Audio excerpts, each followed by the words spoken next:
さあそれではサードクォーター行かせてもらいます。ここはぜひ皆さんももし可能であれば一緒にやっていただきたいと思うんですが、足を肩と肩の幅で足1足分ぐらい間に広げてですね、必ず、足首そして膝股関節を少し曲げます。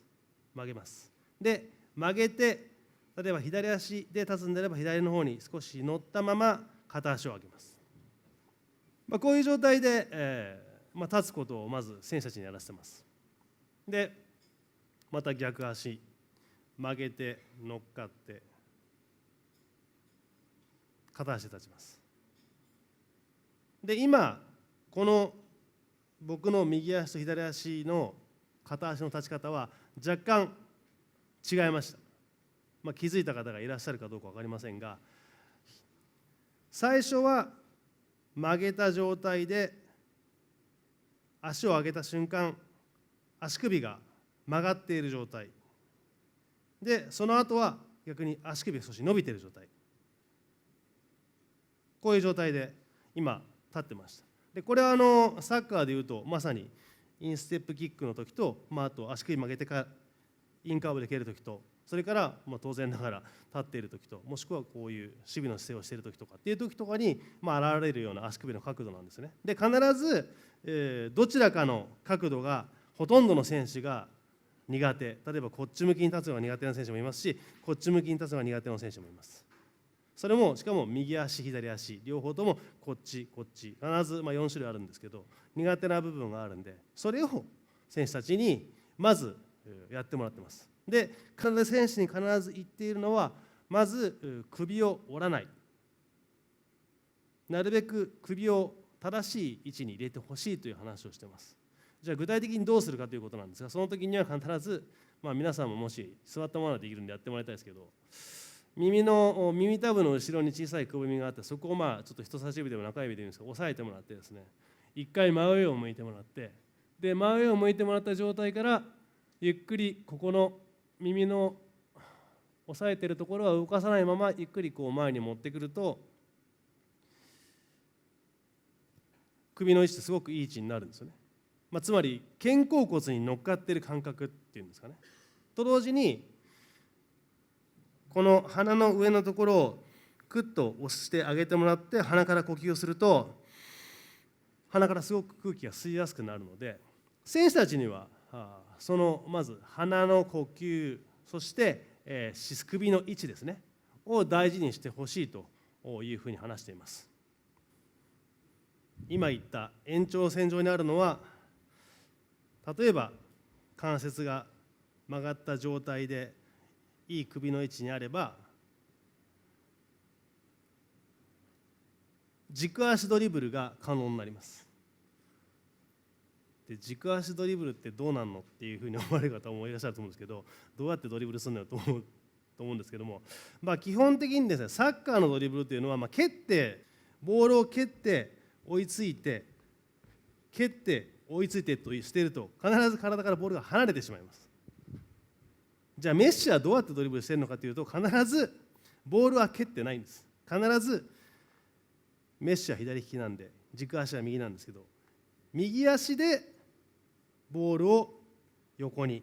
運んでいる。こっちの足は左足は動いてないんですよね。つまり必ずドリブルは軸足で運べば体からボールが離れないということは、相手が来た時にすぐかわせる。つまり体からボールが離れないドリブルは軸足ドリブルでないと難しいんですよね。最後のクォーターのテーマはこちらです。スポーツ界に蔓延するマジックワードの正体ということです。僕もこの仕事をさせていただいてもう16年になるんですけども、これからいかにこのマジックワードを減らしていくかということが、まさにこの日本のスポーツを進化させることにつながると思っています。僕がその中でも一番この数年取り組んできた課題は決定力不足です。皆さんもよく聞く言葉だと思うんですけれども、この決定力不足という言葉を使うことによって、マジックワードとはつまりその言葉を使うことによってなんとなくみんなの腑には落ちるんですけども、結局問題の解決にはなっていないという言葉です。これをどうやって減らしていくかに僕はもうかかっていると思っていてですね、僕もなんか決定力不足っていうとなんか逃げ道みたいで嫌だなといつも思ってました。この決定力不足ということも因数分解すればいいんじゃないかと思いました。決定力とは何なんだと、何が不足しているんだと、つまり決定力っていうのは今言ったようないろんな方法論がたくさんあるわけです。だからこういうことをした方がいいよ。で、何が不足しているんですか、そういう情報が不足しているんじゃないですか、どういうゴールが決まるの、さっきも言った通りペナルティーエリアの外からのシュートっていうのはユーロにおいてはゴール 2.44×7.32 の外側から来るボールばかりなんです、ほとんど。ということはゴールに対して向かう体積を増やすことが、打つ場所から体積を増やすことがゴールにつながる一番のヒントだと思う。だから例えばベールのフリーキックが落ちるから入るねとかね、じゃあナインゴラの右のアウトサイドのカーブのシュートは外から巻いてくるからキーパーが手が当たっても入るね、ギリギリだった、しかも強かったっていうこともあると思うんですけど、やっと因数分解できた言葉があります。状況判断。あの選手は状況判断が素晴らしいですね。状況判断って何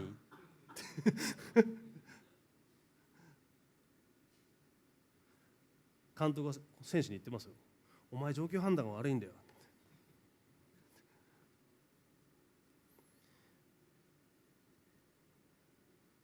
僕は状況判断は一言じゃないと思ってます。状況を把握まずしなきゃいけない。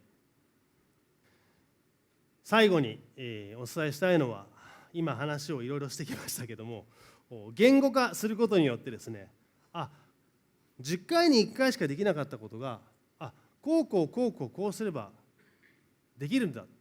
ていうことができれば、例えばこの AL14 の中でも、そして言語化できれば必ずその言語は論理になるので、論理ができれば確実に再現性が高まるっていうことなんですよね。で、僕はこの L14 から言葉を作るということをぜひやっていきたいなというふうに思ってます。ありとあらゆる新しい言葉が生み出されればより具体的になりますし、より言語化されれば論理的になるので、ぜひこの L14 からスポーツを進化させる言葉が生まれることを願っていますし、この言葉を作るが普通に作るではなくて、クリエイティブということで進んでいければと思っています。